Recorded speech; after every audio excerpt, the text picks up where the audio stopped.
नमस्कार मित्रों, मैं प्रदीप विश्वकर्मा फिर से हाजिर हूं आपके सामने आपका अपना कार्यक्रम रण महाभीषण होगा लेकर के। आपने इस कार्यक्रम को बहुत सराहा है, बहुत प्यार दिया है और आपके इसी प्यार और विश्वास का नतीजा है कि हम लगातार किसी नए विषय के साथ आपको अपडेट करते रहते हैं और सचेत करते रहते हैं। आज रण महाभीषण के इस कार्यक्रम में हम आपको बताएंगे किसानों के आंदोलन के विषय में। किसानों के आंदोलन का क्या होगा अंजाम? क्या ये वाकई किसान का आंदोलन है या इसके पीछे कोई राजनीति भी है? रण महाभीषण होगा, किसान आंदोलन क्या होगा अंजाम? अन्नदाता पिछले 10 महीने से है आंदोलित। ये आंदोलन किसानों का है या इसके पीछे है राजनीति? ये आंदोलन अन्ना के आंदोलन की तरह तो नहीं। अन्ना ने देश में भ्रष्टाचार मिटाने के नाम पर 2011 में किया था आंदोलन। भ्रष्टाचार के नाम पर कांग्रेस सरकार हुई बदनाम। देश की जनता ने उससे छुटकारा पाने का बनाया मन। आंदोलन को आगे बढ़ाया बाबा रामदेव और श्री श्री रविशंकर ने। आंदोलन ऊपर से देखने में अराजनीतिक था, लेकिन इसके पीछे सोची समझी रणनीति थी जो पूरी तरह से सफल हुई। 2014 में चली गई कांग्रेस की सरकार। पिछले 10 महीने से किसान आंदोलन चल रहा है। किसान आंदोलन भी अन्ना आंदोलन की तरह ही अराजनीतिक है। किसान आंदोलन से पश्चिमी उत्तर प्रदेश में जाट, गुर्जर, मुस्लिम हुए एक। तीनों के बीच एकता ने भाजपा की बढ़ाई मुश्किलें। लखीमपुर में हुई घटना ने किया कोड़ में खाज का काम। सवाल यह है कि आखिर इस आंदोलन का होगा क्या? क्या यह आंदोलन यूपी में भाजपा का खेल बिगाड़ पाएगा?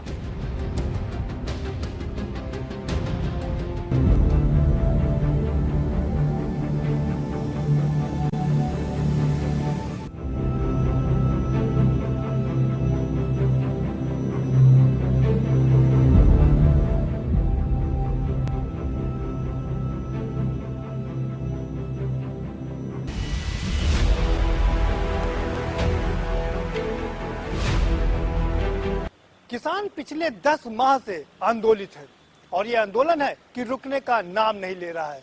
सर्दी हो, बरसात हो या चिलचिलाती गर्मी, किसानों का आंदोलन रुका नहीं है। ये लगातार आगे बढ़ता जा रहा है।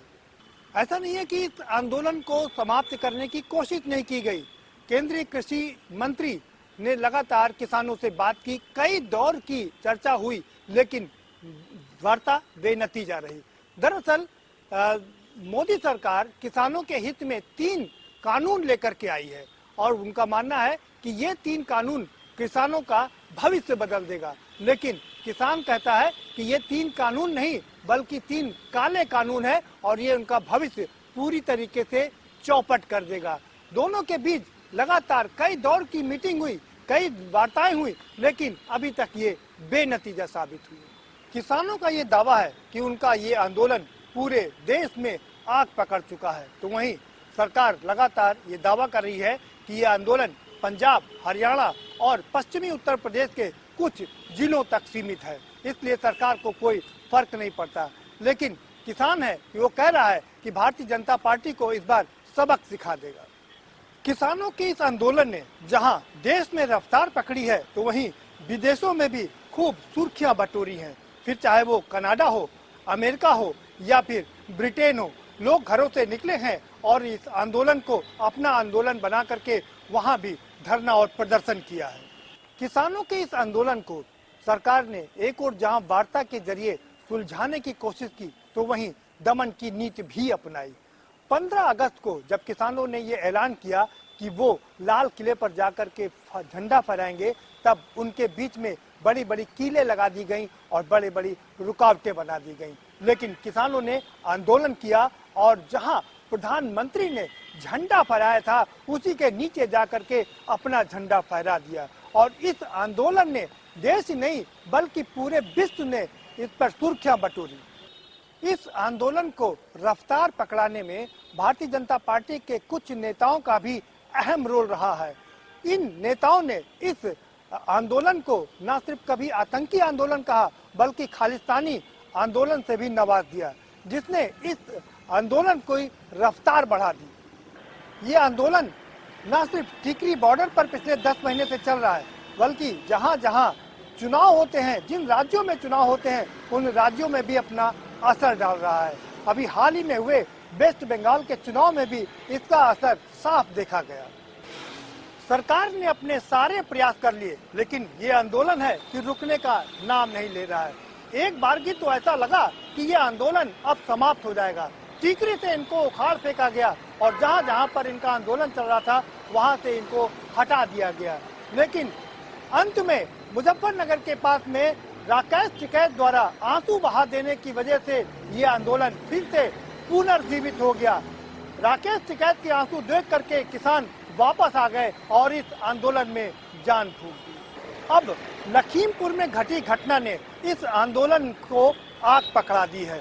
दरअसल वहां किसान आंदोलित थे, वो केशव प्रसाद मौर्य उप मुख्यमंत्री के आने का इंतजार कर रहे थे कि उनको काला झंडा दिखाया जाएगा, लेकिन तभी पीछे से आती एक जीप ने उनको रौंद दिया, उन्हें कुचल दिया, जिसमें 4 किसानों की मौत हो गई, एक पत्रकार की मौत हो गई और 3 अन्य लोग भी इसमें मौत के शिकार हो गए। इसकी वजह से यहाँ राजनीति पूरी तरीके से गरमा दी और किसानों का आंदोलन उग्र रूप धारण करने लगा है। लखीमपुर में हुई घटना से किसान आंदोलित है और इनके नेता राकेश टिकैत का मानना है कि केंद्रीय गृह राज्य मंत्री अजय मिश्रा उर्फ टेनी इसमें शामिल हैं, उनको मंत्रिमंडल से बर्खास्त किया जाना चाहिए। इतना ही नहीं, अजय मिश्रा के बेटे को भी ये कहा जा रहा कि वो इसमें संलिप्त थे, इसलिए उनकी गिरफ्तारी होनी चाहिए। किसान आंदोलित है तो दूसरी ओर राजनेता भी अपनी नेतागिरी कर रहे हैं, चाहे प्रियंका हो, राहुल गांधी हो, अखिलेश यादव हो, संजय सिंह हो, केजरीवाल हो, भूपेश बघेल हो या फिर अभी अभी पंजाब के मुख्यमंत्री बनाए गए चन्नी हो, सब लगातार लखनऊ का रुख कर रहे हैं और लखीमपुर का भी रुख कर रहे हैं। उनकी राजनीति चमक रही है। उन्हें लगता है, खासकर कांग्रेस को लगता है कि उनकी खोई हुई जो राजनीतिक जमीन है वो इस आंदोलन से वापस आ जाएगी।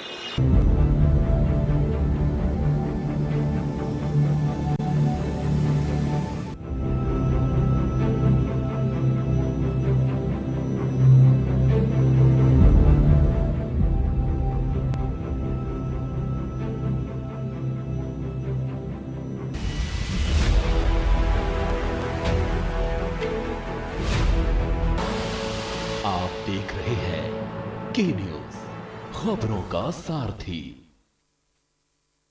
पर ये दिल है कि चख रहा है उन्हीं अल्फाजों का दूर कितना भी जाओ, इस जुबान से दूर ना जा पाओगे। विमल, बोलो जुबान केसरी। 2022 का सियासी आगाज, किसके सिर सजेगा ताज, कौन होगा सूबे का अगला सरताज, समर अभी शेष है। देखिए शनिवार रविवार रात 9 बजे प्रबुद्ध चौहान के साथ। आप देख रहे हैं के न्यूज, खबरों का सारथी।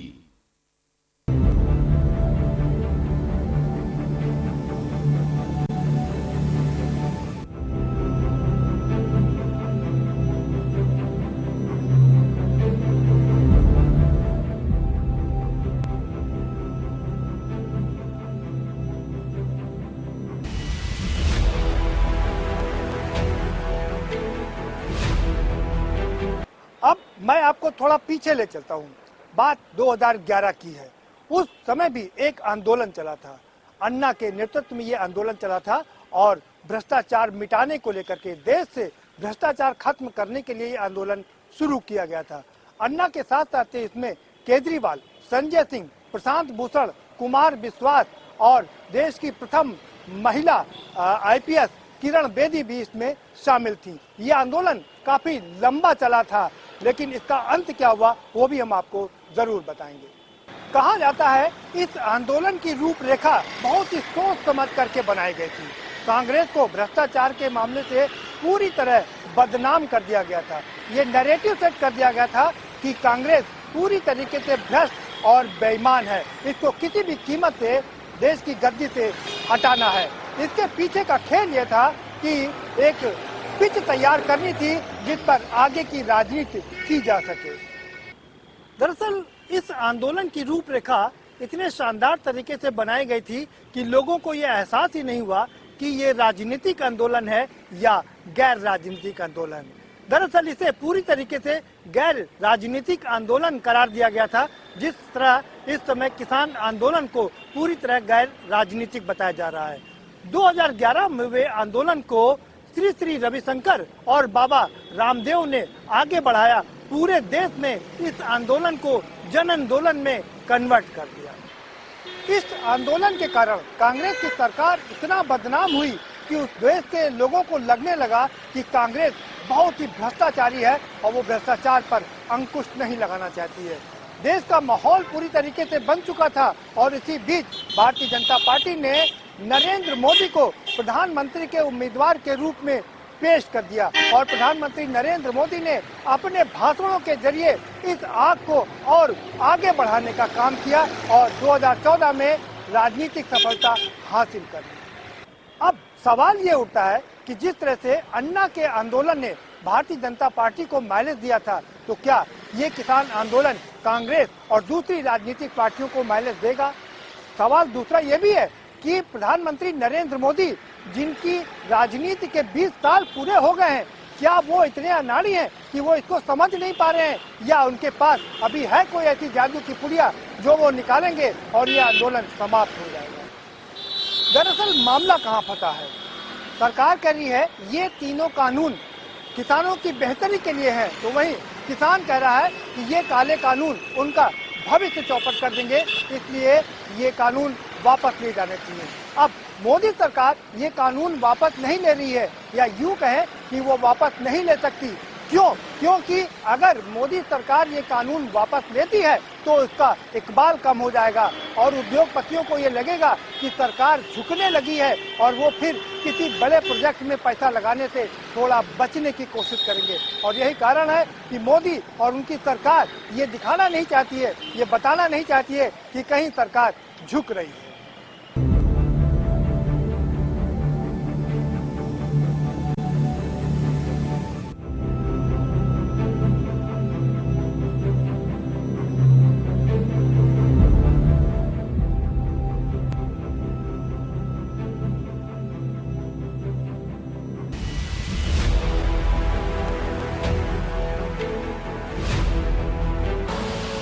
आप देख रहे हैं के न्यूज, खबरों का सारथी।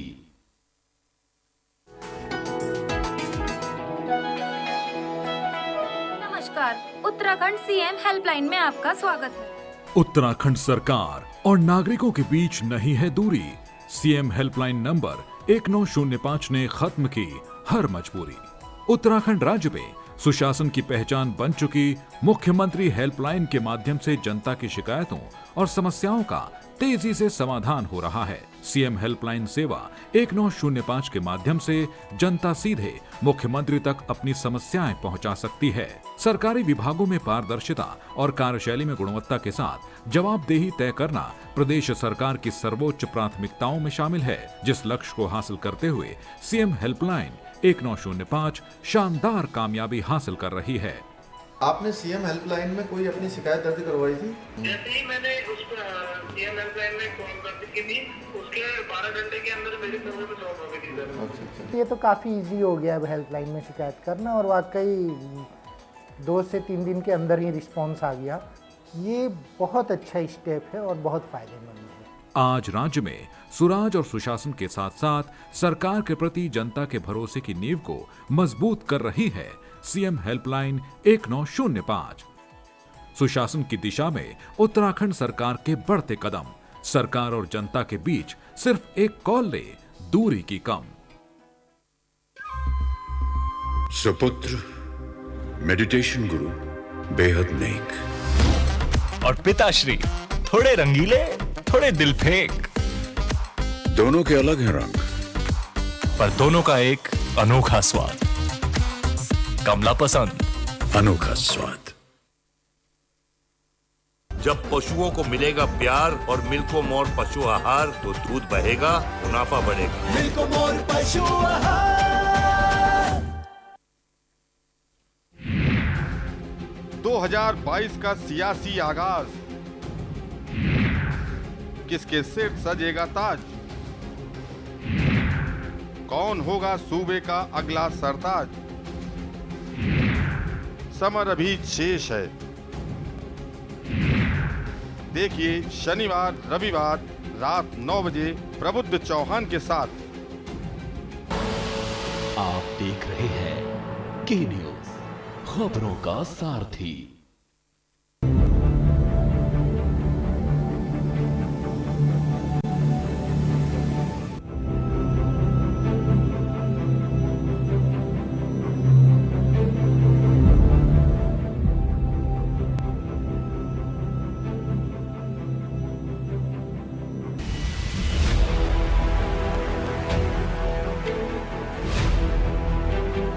मोदी जी के सामने दूसरा विकल्प ये है कि वो बड़े किसानों को दरकिनार करें और छोटे किसानों को लुभाएं। ऐसा नहीं है कि मोदी जी ने ये कोशिश नहीं की या उनकी सरकार ने ये कोशिश नहीं की। वो लगातार किसान सम्मान निधि के तहत लोगों को पैसा बांट रहे हैं, किसानों के खाते में पैसा पहुंचवा रहे हैं और दूसरी तमाम रियायत देने की भी बात कर रहे हैं। लेकिन उनकी जो ये पॉलिसी है वो भी अभी असर दिखाती हुई नजर नहीं आ रही है। अब सवाल ये है कि क्या उत्तर प्रदेश में 2022 में जो चुनाव होने जा रहे हैं उससे पहले केंद्र सरकार कोई उपाय निकालेगी और ये किसान आंदोलन को खत्म करेगी, या जिस तरीके से चाणक्य कहे जाने वाले गृह मंत्री अमित शाह ने कांग्रेस और समाजवादी पार्टी के मिलन को नकार दिया था और दूसरी तरफ सपा और बसपा का भी जो मिलन हुआ था उसको भी निगेट कर दिया था, उसी तरीके से 2022 के चुनाव में भी किसान आंदोलन का कोई फर्क नहीं पड़ने देंगे। लेकिन ये जितना लगता है उतना आसान नहीं है, क्योंकि 2013 में मुजफ्फरनगर के जो दंगे हुए थे उसने जाट, मुस्लिम और गुर्जर को अलग अलग कर दिया था, जिसका फायदा भारतीय जनता पार्टी को 2014 के चुनाव में मिला, 2019 के लोकसभा चुनाव में मिला और 2017 के विधानसभा चुनाव में भी भरपूर लाभ भारतीय जनता पार्टी को मिला था। लेकिन अब इस आंदोलन ने इन तीनों को एक प्लेटफॉर्म पर लाकर के खड़ा कर दिया है, जिसने पश्चिमी उत्तर प्रदेश में कम से कम भारतीय जनता पार्टी की मुश्किलें बढ़ा दी हैं। पश्चिमी उत्तर प्रदेश से लेकर के पूर्वी उत्तर प्रदेश तक इस आंदोलन की आग फैल चुकी है और अभी लखीमपुर में हुए इस कांड ने तो आग में घी डालने का काम किया है।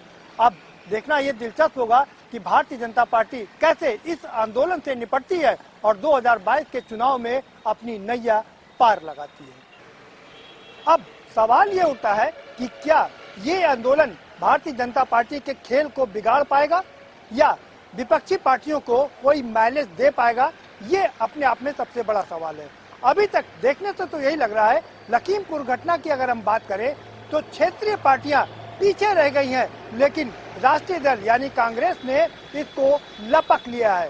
प्रियंका गांधी वाड्रा जिस तरीके से दिल्ली आकर के और तुरंत लखीमपुर के लिए निकलती हैं, उसके बाद राहुल गांधी पीछे से आते हैं, अपने साथ में 2 मुख्यमंत्रियों को भी लेके आते हैं। उसने पूरे माहौल को कांग्रेस के पक्ष में कर दिया है। लेकिन कांग्रेस के लिए ये लड़ाई, उत्तर प्रदेश की राजनीति की लड़ाई आसान नहीं होगी, क्योंकि उनके पास अभी तक मात्र 6.25% वोट बैंक ही बचा है और वो चौथे नंबर की पार्टी है। तो इस 6.25% वोट को वो कैसे 30% वोट तक ले जा पाएंगी, ये देखना काफी दिलचस्प होगा और ये मुझे लगता है इतना आसान नहीं होगा। अब सवाल ये उठता है कि भारतीय जनता पार्टी इस आंदोलन को समाप्त करने के लिए क्या करेगी? क्या उसके पास में कोई ऐसा उपाय है कि जिससे वो इसे खत्म कर सके? हमने पहले भी आपको बताया कि नरेंद्र मोदी सरीखा एक व्यक्ति उनके पास में है जो देश का प्रधानमंत्री है और जिसने अपनी 20 साल की राजनीति में बड़े बड़े इन चीजों को देखा है, बड़ी बड़ी रुकावटों को झेला है, उनसे पार पाया है। तो मुझे लगता है जरूर उनके पास में कोई ऐसी जादू की पुड़िया होगी जिससे कि वो इस आंदोलन को खत्म कर पाएंगे या इसके जो वैल्यू है, इसकी जो महत्वता है उसको खत्म कर पाएंगे। लेकिन सवाल अभी भी वही बना है कि क्या मोदी या उनकी सरकार या उत्तर प्रदेश की सरकार इस आंदोलन को समाप्त कर पाएगी या राजनीति में पड़ने वाले इसके प्रभाव को खत्म कर पाएगी, ये अपने आप में सबसे बड़ा सवाल है।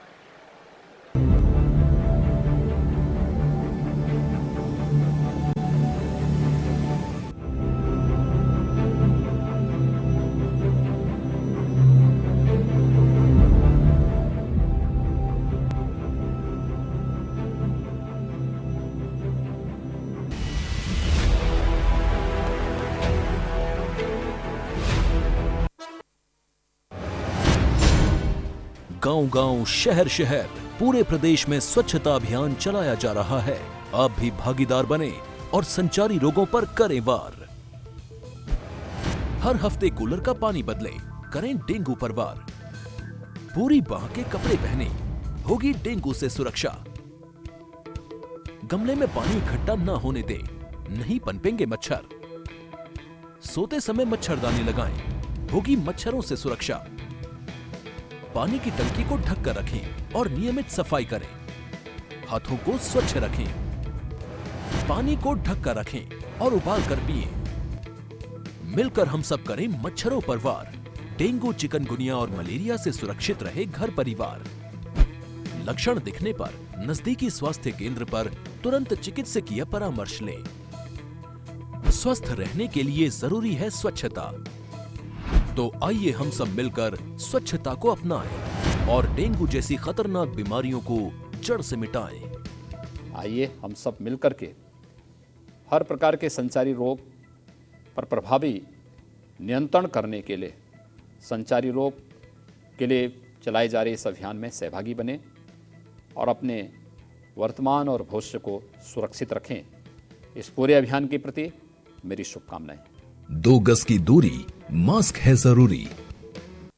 नवरात्रि पावन पर्व पे सर्वप्रथम मैं मां चंद्रघंटा के चरणों में अपने आप को समर्पित करता हूं। सभी कानपुर नगर वासियों को और सभी कानपुर देहात वासियों को और समस्त उत्तर प्रदेश के रहने वाले लोगों को नवरात्रि पावन पर्व की हार्दिक बधाई और ढेरों शुभकामनाएं देता हूं।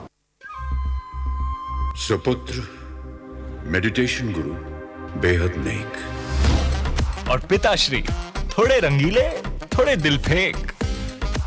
दोनों के अलग हैं रंग, पर दोनों का एक अनोखा स्वाद। कमला पसंद, अनोखा स्वाद।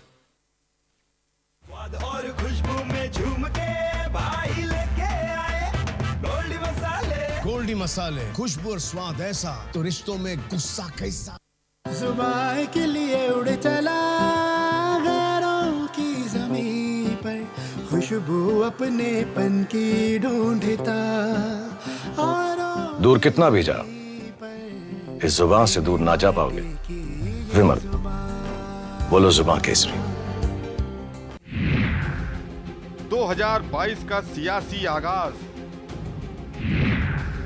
किसके सिर सजेगा ताज? कौन होगा सूबे का अगला सरताज? समर अभी शेष है। देखिए शनिवार रविवार रात 9 बजे प्रबुद्ध चौहान के साथ। आप देख रहे हैं के न्यूज़, खबरों का